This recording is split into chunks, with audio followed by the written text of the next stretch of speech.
Yeah, Portugal is attractive compared to a bunch of places now, but who knows how that will change over time. That's that's different. And the thing that I'm really curious about in general with Portugal is, I mean, the NHR is for 10 years.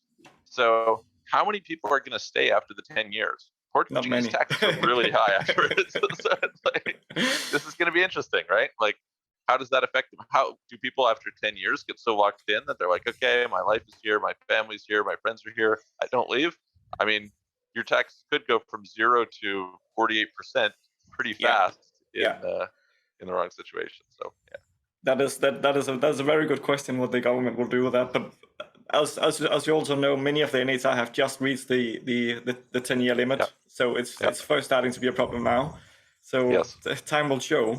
But What are you seeing from people on the ground? Like when you're talking to people there in Portugal, what are you seeing? well, I think either people are coming here for like a short amount of time, like 5 7 Yeah, years, yeah, or they fully settle in because they yeah, just love the country. So yeah, it's one of the two, yeah, and and I just think that what people then end up doing is that they try to make the money in those 10 years. I think yeah, so.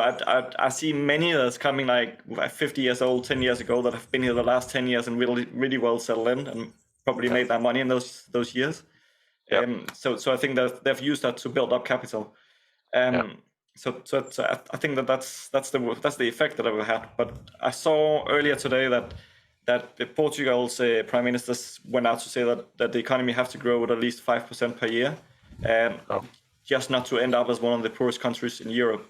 And oof, now it's halfway through. So I do think that they do have to have their eye on that. They have to do some changes, but time yeah, will show. yeah, yeah, absolutely.